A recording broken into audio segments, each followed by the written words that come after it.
Welcome back to Inside Marywood Health Sciences, the podcast where we bring you the people, programs, and stories shaping the future of healthcare. I'm your host, Samantha Miko, and we're kicking off Season 2. After an incredible first season exploring the College of Health Sciences, we're back with even more conversations featuring the faculty, students, and professionals who make Marywood such a special place to learn, grow, and serve. Whether you're a current student, future PACER, alum, healthcare professional, or just curious about the people behind healthcare education, we're so glad you're here. And as always, real voices, real stories, real Marywood. Before we jump into today's episode, it's time for our very first CHS Check-In, your quick update on what's been happening around the College of Health Sciences. While many of us were enjoying a well-deserved summer break, the College of Health Sciences certainly wasn't slowing down. Here's what you may have missed. First, let's celebrate some incredible student success. For the fourth year in a row, Marywood University's class of 2026 nursing graduates achieved a 100% first-time pass rate on the NCLEX. That's an outstanding accomplishment and a true testament to the dedication of both our students and faculty. The good news doesn't stop there. Our physician assistant class of 2026 also earned a 100% first-time pass rate on the Physician Assistant National Certifying Exam, better known as the PANCE. And making it a clean sweep, every member of the respiratory therapy class of 2026 achieved a 100% first-time high-cut score pass rate on the NBRC Therapist Multiple Choice Examination. Congratulations to all of our graduates. We couldn't be prouder of what you've accomplished. There were exciting changes happening on campus, too. This summer, a brand new physics lab was completed in the Center for Natural and Health Sciences, creating an exciting new space for learning, discovery, and hands-on experiences for our students. We also welcomed several new faculty members to the College of Health Sciences, and we're so excited to have them join the Marywood community. And finally, one of my favorite parts of the summer, we welcomed around 400 new PACERs to campus during PACER Priorities Days. It was wonderful meeting so many incoming students and seeing the excitement as they begin their Marywood journey. To all of our newest PACERs, welcome to the CHS family. We're so glad you're here. That's your CHS Check-In. Now let's get into today's episode. Today's episode is one I've been looking forward to for quite some time. While we hope to feature counseling during our first season, scheduling had other plans. But sometimes good things are worth the wait. Today we're diving into a profession that's built on empathy, resilience, advocacy, and helping others navigate life's challenges. Joining me are Jenn Barna, professor and coordinator, and Mindy Farley, an assistant professor of practice of the counseling program. Jenn and Mindy, welcome to Inside Marywood Health Sciences. Hi, thanks for having us. Happy to be here. Well, I would love to start off with some easy questions just to break the ice. I know some of us are a little nervous. I think one of the biggest questions prospective students, family, friends have is what is counseling? Maybe even how it differs or work together with psychology majors. Well, I think the best place to start would be with the technical definition of counseling, and that comes from ACA, or the American Counseling Association, which defined counseling as a professional relationship that empowers diverse individuals, families, and groups to accomplish mental health, wellness, and education and career goals. They go on to say that professional counselors help people gain insights, develop strategies, and come up with real-life solutions to problems and challenges they face in everyday areas of life. It's important to mention that professional counselors are highly trained and credentialed professionals. When they work with clients, they get to know them, they build safe, positive relationships, and suggest tools and techniques they believe will benefit clients.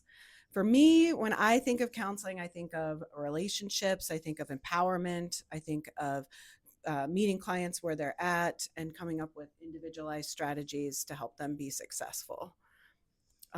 When I think about what the differences are between psychology and counseling, I think it's more of a discipline focus, where we see counseling being practical and solution focused. In its purpose is to help people navigate everyday life stressors and relationships. These are more developmental concerns, where psychology is more diagnostic and research focused. It's really centered on the study of human behavior in the mind. It often requires advanced training to diagnose and treat complex, chronic, or long-term mental health conditions. I did want to say about our program offers 3 degrees. We have a school counseling degree, we have a clinical mental health degree, and a counseling psychology degree. All 3 are 60 credits. They all give students the courses needed for PA licensure, or what we call the LPC. The school counseling program provides the coursework for PA school counseling dual certification. And both our clinical mental health and school counseling programs are CACREP accredited, which means that they're nationally recognized in having the rigor in terms of training competent, ethical, professional counselors. Thank you. That's so great and great way to put things. A question I love asking everyone on the podcast is, what inspired you to pursue a career in counseling? Tell me a little bit about your journey. Why don't we start with Mindy? Did you always know you wanted to be in the education field? How did you get to this point? So I always knew that I wanted to be a counselor. I always knew there were gaps. I saw it within my own family unit and areas that services were really lacking, support was really lacking. So that I always knew. That was a ground up, always, never really thought twice about it, started in that program and just kept going straight through. In terms of higher ed, I'd say it was when I was in my graduate program. I just really enjoyed, I had some really good mentors in my undergrad and graduate program. And I think something in that educational realm just really inspired me. And I think when we're in this field and we see a lot of what works well and also what doesn't work well, we work around other clinicians and we see ones that we admire, ones that we respect, but we also see the areas that perhaps could be improved upon, right? So I think having that opportunity to come into higher ed and be part of that and help shape the profession and help, my hope has always been to kind of instill that same love to my students for the field that I have in the field, while also still being able to have a bit of that gatekeeping role and help make sure that the students that we are helping bring into the field are going to be top tier clinicians. So I really like being a part of all of it. And as you noted when you were doing introductions, not only am I a assistant professor here, but I'm a professor of practice. So I'm also still actively in the field. And I think that is one thing, and I'll talk about that later about, why Marywood too. But I love also the fact that I actively every single day in both directly in the field with clients, but also directly in the classroom with my students. So I get the best of both worlds. That's great. Well, what about you, Jen?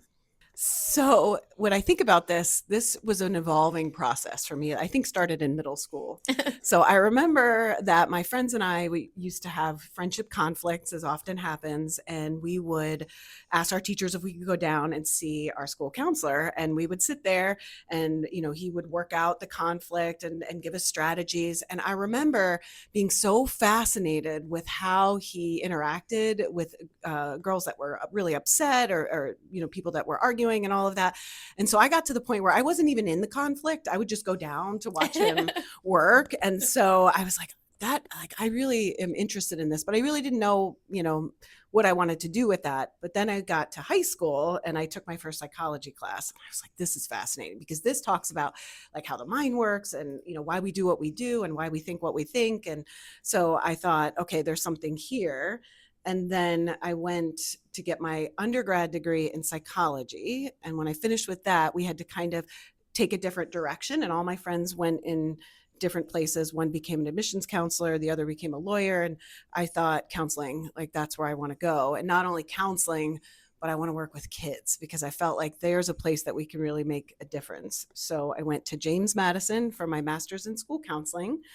Graduated, went into the field for about 10 years where I was working in schools. And that's where my passion really developed because I got to work with kids, both in elementary and middle school and their parents and all kinds of different mental health professionals. I got to work in groups individually, in classroom guidance lessons. And then after some time, I felt like there was something more I wanted to do. And it took a few years to figure out that like this job is something that needs specialized training. Not everybody can do this job. And I want to teach this job to other people. So then I went back to get my PhD. And funny story, I defended my dissertation, I think it was August 3rd, and I interviewed for Marywood August 9th. So I was literally teaching fifth graders in June and graduate students in August. Wow. So it's been that That's way a ever jump. since. It is a jump. And this is my 18th year, so it's been a long time. So you liked the jump. I did. I loved it. Yeah. Well, you both had similar yet very different journeys. What were some misconceptions about counselors that you saw from beginning to end? I mean, I know a misconception that you would hear on a social media is counselors just like to talk. Let's dive into that. What are some misconceptions that you would like people to know about? I mean, to start off with even your statement about us loving to talk, if your counselor is doing most of the talking, that's a problem. That is number one. I love, the biggest misconception of anyone can do it, that it's, oh, you just get paid to, listen to people or talk to people. And it really is so much more than that. And I bring that up in every class that I teach. I have students divide out people in their lives, friends, family members, whomever, and ask them how many, the first person that comes to mind, do they think that they can do this? Why or why not? And then we kind of break those things down. Also, one of my favorite too is, and I think you see it a lot on social media these days too, other clinicians active in the field that are trying to also break down some of those stereotypes. And the biggest one is that we all have our stuff figured out too. Right? Like, oh, you think your life must be so put together. You must know everything. You must, never have a bad day, or, all of those different types of things.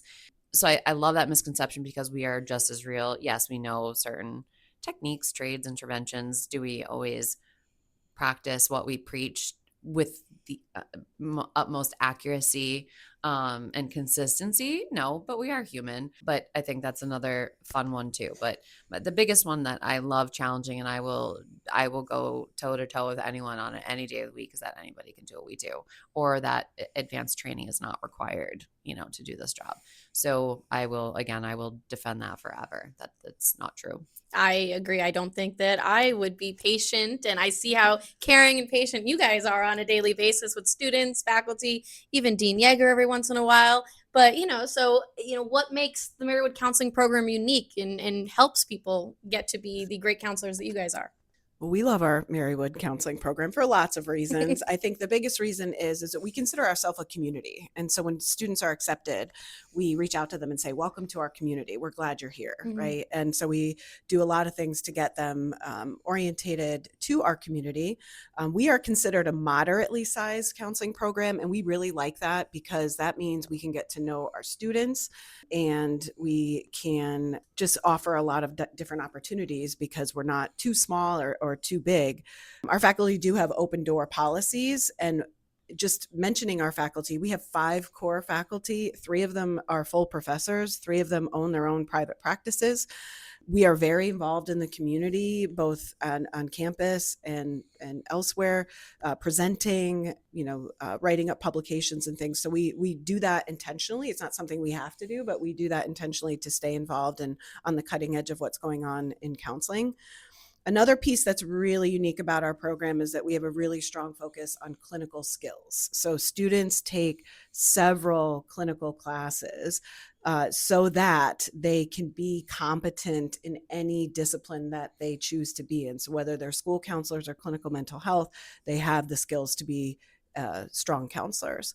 We also provide extra supervision, and sometimes the students will grumble at that, because we are always having them turn in recordings and reviewing them and critiquing them. And I know in practicum they're supervised by 3 different supervisors. So that is a lot of supervision, and that is intentional so that they get the support that they need to build those strong skills. Another cool thing about our program is that students get to pick their own fieldwork placements. That's not the case everywhere. So we're not telling students you have to go to this particular placement. Rather, students decide, this is what I'm interested in, and here's where I want to go to get more skills in that area. That's great. Yeah, I mean, they seem to like that. We also have a combination of online courses and in-person courses, and so students seem to like that. So they're not completely online, but they do have opportunities to be online, because a lot of our students work full-time, and so having that option is really nice. We only offer classes Monday through Thursdays. They are in the evenings. Like I said, most of our students work, so we want to accommodate them as best we can. And we do allow our students to take our classes either full or part-time, because some students want to get finished and others have other priorities that they also need to balance. The one thing that having I'm someone that I've taught in higher ed elsewhere as well. And the one thing that we talk about from day one with students, even during interviews, are how we have that cohort model. And, not everyone, depending if they take part-time, it might, some variation, but the fact that students are able to come in and whoever they're coming in with as a cohort tend to, for the most part, stay with their cohort throughout the entire program, I think it really adds to something, right? Having gone through my own programs and been both as a student and an instructor elsewhere, I really think that adds to this program, and the networking that I have seen, the friendships that I have seen, the support student to student that I have seen, having conversations with alumni from our program. It's one of the things that they love, and there's still ongoing contact with people that they met in this program. And I think a big part of that is that cohort model, is their ability to come in and really get to know that same group of peers that they're going through the program with. And not all programs do that either. Yeah, there's something about going through something with a group of people and making sure you're not by yourself and you can go to people for different questions. I love that Marywood embraces that fully. This break is brought to you by Housing and Residence Life, where community, connection, and support start right where you live. Now, before they even get into a graduate program like the counseling program here, walk me through what it's like to get there. Do they need a certain undergrad degree to get here? How many years do they have to go for their undergrad degree? How many years is the graduate degree? Walk me through a little bit of that process. Sure. Well, first of all, we don't have a particular undergraduate degree that a student needs to have to apply to our program. What we say is that we train students from the ground up. So we've actually had all kinds of majors come through. Education and psychology are probably the most popular, but we've also had theater majors and accounting majors and history majors. And we train them all, with the same skills going through the program.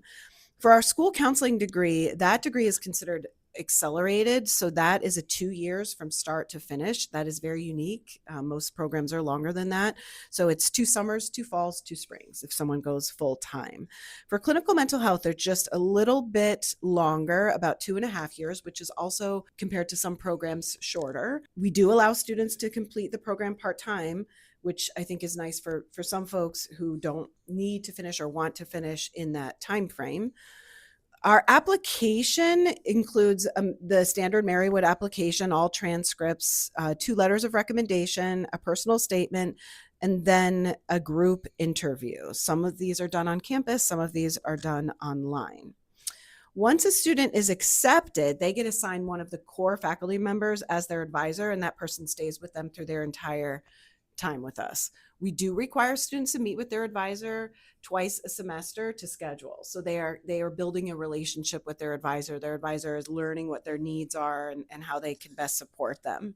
For their first year, students are mostly taking foundational courses, those clinical classes that I mentioned earlier. So everybody takes counseling theories. Everybody takes basic counseling techniques. Everybody takes advanced counseling techniques, group counseling, multicultural counseling, career development. And we call those our core classes because no matter where you're going to practice, you have to be good at those things. Those are the foundations of the counseling discipline. Once students get into their 1.5 or 2 year mark, then they are taking, for school counseling classes, they're taking more specialization classes. We are very unique in that the school counseling degree offers 5 specialization courses that are just in how to practice school counseling. And our clinical mental health students, they get to take 9 credits of electives. So they get to specialize in areas that are important to them or maybe where they want to practice. Towards the end, after they've taken their core classes and we feel like they're ready, then we have an extensive fieldwork experience, which is 700 hours, 100-hour practicum, and an internship that is 600 hours, again, at a place of their choice. And then finally, after all those are met, including our comprehensive exam, then we approve them for graduation. So you're speaking of real world experiences and the different opportunities and how they get to choose. Is there a list of places that you offer them or that you push them towards, or do they come up with them on their own? How does that list work? This part's really cool. So First of all, we have a designated fieldwork coordinator. Dr. Janet Musberg has been in that role for many years, and she has a lot of expertise that she brings to this particular role. So she is our main guide through the fieldwork process. But she teaches a course called Counseling 500 Field Placement Prep. And this is well before they get into actually their practicum and internship experience. And this course teaches them everything they have to know about fieldwork, all the requirements, what the handbook says, how to find a site, how to make the most of your supervision, what paperwork do I need to fill out. And they go through that step by step. And then at the end, the students apply for sites and then get approved. We do provide them a list of sites that's updated every year. So there's one for clinical mental health and there's one for school. And so students can see where other students have gone, what their experiences were, and who the supervisors are. Some of our most popular sites that students go to for clinical mental health, our most popular is the Counseling and Student Development Center here on campus. The CSDC has been serving our students since the inception of the counseling program. They are excellent supervisors and they work really well with our program.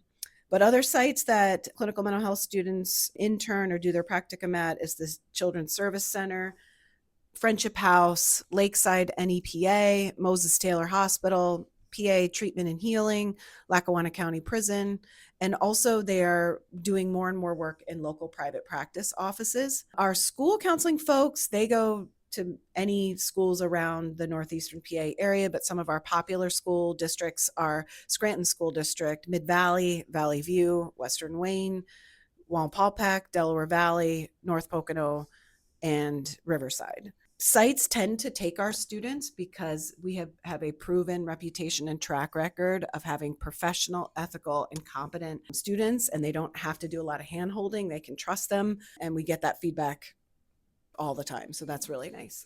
Do you see a lot of transition from their clinical and their internships and lead writing to a job at these places? Yeah, definitely. Especially for the clinical mental health students, they are sometimes in their last internship hours or experiences, they're telling us they're already hired. School counseling, they are either offered a position or they are told of other positions that are in the area because they get in the loop and they're able to make connections and do that professional networking, which leads to job opportunities. So another instance that networking is super important in the so college important. world. Yeah, super important. Well, we talk about that you both have a few years under your belt in this career. You worked in the field, you work in education. How do you feel the industry has changed over time, especially the way you're teaching incoming students? So I'm going to combine that answer even with one of the previous questions that you had on here about, the jokes about younger students and their ability to hold a conversation or lack thereof. Yes. As well as how the industry is Mhm. changing, right?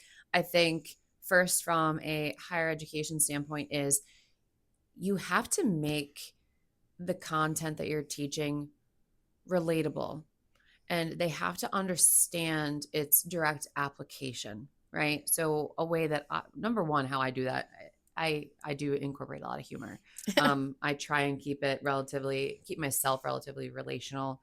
I feel that that's a strong point of mine, both in clinical practice, but also in higher ed, is trying to make it relatable, incorporating humor. I'm a mom, so I'll bring in the new buzzword that my preteen teaches me and my students find it funny. I'm like, oh, is it, I'm cooked. Isn't that or I'm sorry, was that too cringe? Because, and students find that funny, right? But another way too is I think it can't just be, I try not to be just lecture focused.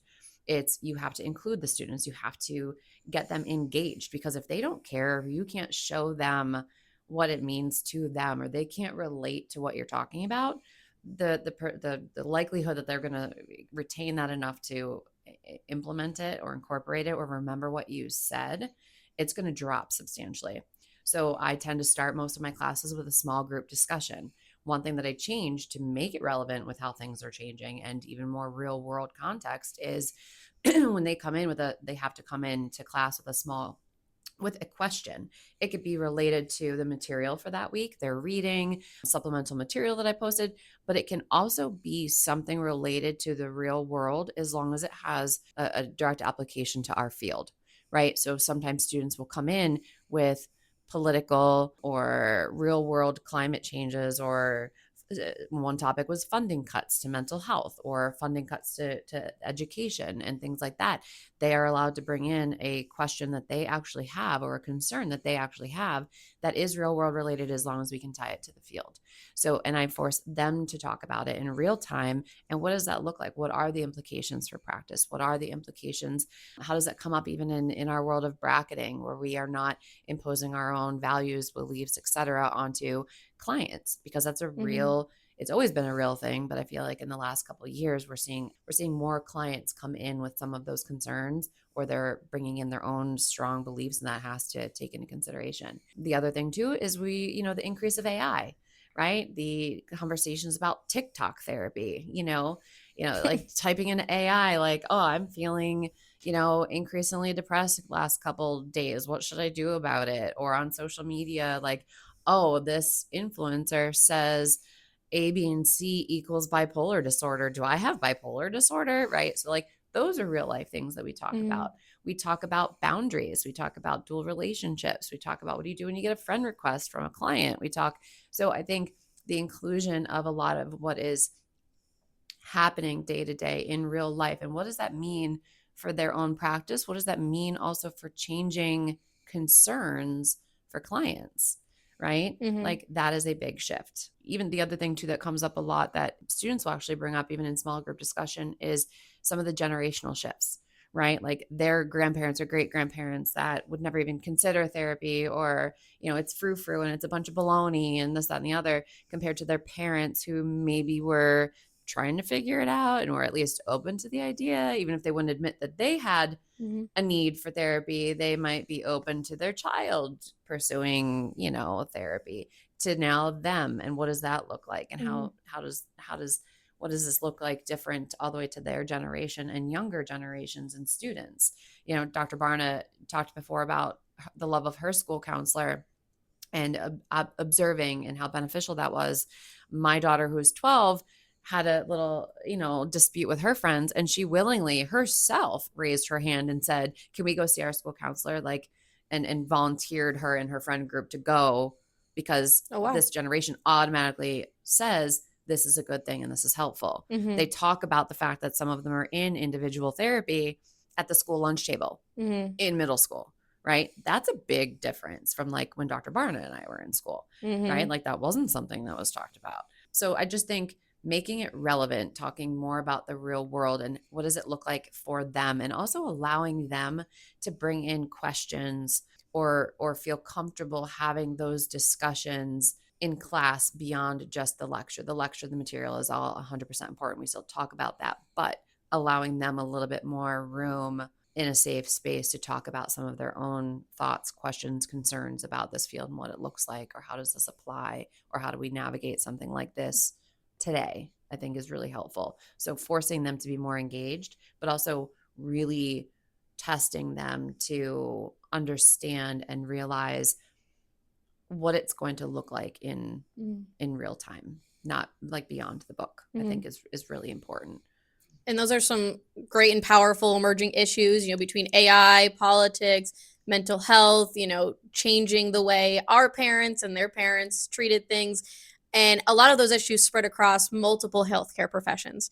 And here at Marywood, we have quite a bit of healthcare majors. How does your program, or how would you like to see your program in the future, find different ways to collaborate across departments? So in thinking about how we already collaborate, the first thing I thought of was our Chi Sigma Iota, which is our National Counseling Honor Society.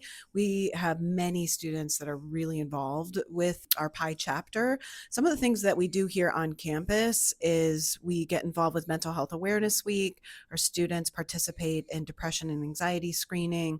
We've participated in the Suicide Prevention Walk. We collaborate with the psychology colleagues, our psychology colleagues, through the participation in the psychology fair. And then just simply offering for our students to take classes in other departments and then in ours. So we work with the School of Education, School of Psychology, Art Therapy, and the School of Social Work. What would I like to see? I would love to see more opportunities to get disciplines together to help understand what is unique about each discipline, how we can support each other, because in real life, we work as treatment teams. We need each other. We have to collaborate. It's usually not just one mental health professional working with one client. There's often many networks. So I would like to see more opportunities for that. That's great. And I can't wait to see where the Marywood Counseling Program takes us and how it could be part of all the different programs on campus. And, showing now, you both show such pride for Marywood and your professions. I would love for you to share why someone should choose Marywood or why someone should choose to be a counselor in general. Yeah, I mean, counseling is not a job, it's a passion. I mean, this isn't like paperwork. These are actual people who come in and they share their biggest insecurities and vulnerabilities and traumas and just past mistakes. And so, it is an honor to sit with someone to get that information. And with that comes great responsibility. And going back to what Dr. Farley said, not everybody can do this job. People think that it is, but there's a huge difference between friendly listening and the process of counseling. And to do it properly, you need advanced training. Mm-hmm. In terms of Marywood, I think we've touched on a lot of this, but we do care about our students. They matter to us. When we take a student on, we equip them with everything they need to be successful in the program. We meet together as a community twice a semester in person to go over expectations, deadlines, opportunities. It was really neat. Last spring, we invited compassionate canines to come into our meeting, and they brought the dogs, and the students just had a wonderful time just spending time with the dogs. And then the handlers were able to explain how they use the dogs in professional counseling settings. Our classes are small, again, because we want to get to know our students, and the vast majority of our classes are taught by the 5 core faculty. We're KCREP accredited. Again, we give all the courses for the LPC or the license in Pennsylvania. As Dr. Farley mentioned, we're a cohort model. And so to me, those are just some things I think matter to students and why they choose us. Since Dr. Barna handled the formality of why choose Marywood, right? I think that speaks for itself. So I'm going to take a different turn and just say, have you met us? Have you met us yet? If you haven't, come meet us, because that alone is why I choose Marywood. Our core faculty and our adjuncts are incredible. I'm a little biased, but I think we're pretty fun. And honestly, I truly, again, having taught elsewhere, I see firsthand how much each of us individually cares. We care for this profession. We care for our students. We care for the department as a whole. We care for each other. We are the type that are consistently sitting and thinking about what worked well and what can we do better, or how can we get more opportunities for our students. I mean, even myself personally, I've been at conferences and elsewhere, or I've seen something advertised, and I immediately start thinking about specific students, and oh my gosh, they would love this, and I should email them this resource, and oh, they would love this training. This is the niche area they've told me about. Like, we truly, and I also think that speaks to the benefit of not being too big of a program. I can tell you everything about every one of my students that has been, with me, or my advisees, and what they want to do, and their interest areas and their strengths and grow areas. And we care a lot about this profession and this program. And I think that alone is why Marywood, is why our program. And again, we're really fun. We're pretty awesome. That was amazing. Thank you so much. And speaking of fun, the most important part of the podcast right now is our lightning round of questions. No overthinking. First thing that comes to your minds. Are you both ready? No overthinking, Dr. Barna. I'm ready. Let me take a deep breath. Okay. I promise the questions are not super hard. Coffee or tea? Coffee. Do you have a specific coffee order? Venti sugar-free vanilla breve latte from Starbucks. I only know that because I've ordered that for you. I am 100% an iced oat milk shake and espresso girl. Amazing. Are you guys morning people or night owls? Well, I can't sleep anymore, so I'm a morning person. Depends on the day of the week and what I have going on the next morning, but typically a morning person. Your favorite self-care activity? Well, I have 2. I run, and I'm also a bird nerd, so I like to listen to birds. I really enjoy alone time. So aside from, I know Dr. Barna runs and we're exploring additional running activities together, but I also do really enjoy exercise and working out, and that's a thing of mine. But I love being alone outside. So give me that nice cup of coffee, a patio, and no noise and no stimulation, and I am super happy. And that is how I recharge. So quiet the birds. The birds are okay. My Okay. children are not. What is your favorite place on campus? Definitely the rotunda at Christmas time with the tree. Oh yes, that's a big hit. So I might get some hate here, but I have not seen the rotunda at Christmas yet. So yes, we need to. I was sick this past year, but no, that's on my list this year. But as of right now, it's actually my office. I love my personal space, and I like making it cozy, and I like bringing students in, and I always have snacks and candy and mints, and I don't know, it's cozy, and I like my office too. It sounds like a place I'd like to visit. A book you would recommend to every counselor? I think Viktor Frankl's A Man's Search for Meaning. I'm going to go a little bit more modern on a book, but it's called The Canary Code, and it talks a lot about neurodivergence in individuals. So it really is just about embracing differences and playing to strengths. And I think all of us have a bit of neurodivergence in different areas, and it's a really, really nice book, and it's a good read, and it's applicable no matter where people land. Nice. Best representation of a counselor counseling on a TV show or movie? This is hard because I feel like especially school counselors are portrayed as not competent in most popular culture type things. But one that stood out is the school counselor from Atypical, Mrs. Whitaker. She was Sam's counselor on that show, and he's neurotypical, and I think she did a really good job. I'll go the clinical side of this, and I'm going to go with the TV show Shrinking. But I do have to add a caveat in there. For those of you that have watched the show or plan on watching the show, please know that there are a significant number of ethical violations in this show. Too many dual relationships, too many things that you cannot actually legally do. However, the reason that I like it and the reason that I chose that show is it truly shows the complexity of each of the therapists in this show, and the fact that we're so much more than just, you envision like a Freudian type of character with the plaid suit coat and tie and, sit on the couch and put your feet up type of a thing. It really shows the humanity of our field and us, and how we can be incredible clinicians, but also that we have our own real lives and grief and complex relationships and strained relationships and things going on in our real life. So really, really, really love the authentic look at a counselor from that show. Atypical is definitely one that I've seen all the way through. Shrinking is the name of that one. I'll definitely have to give it a watch. You will love it. I can't wait. And then one just to end us off with. Yeah. I just want to say, if you watch that show, I am indeed Harrison Ford, and I relate to his character so much. So it really is a must You heard it watch. here first. You have to. One word that describes a great counselor. Compassionate. Authentic. Amazing. See, fun, best way to end a podcast. Thank you for another amazing lightning round. And thank you so much for both of you being here today. Thanks, Sammy. Thanks, Sammy. Thank you so much to Jenn Barna and Mindy Farley for joining me today and for sharing not only what makes Marywood's counseling program so special, but also the passion and purpose behind preparing tomorrow's mental health professionals.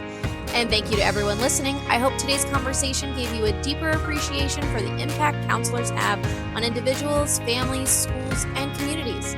If you enjoyed this episode, be sure to subscribe so you never miss a conversation. You can also follow the College of Health Sciences on Instagram, Facebook, and YouTube at Marywood University CHS for updates, behind-the-scenes content, and future episodes. To learn more about Marywood's College of Health Sciences, visit marywood.edu/healthsciences. Until next time, I'm Samantha Miko, and this has been Inside Marywood Health Sciences. Real voices, real stories, real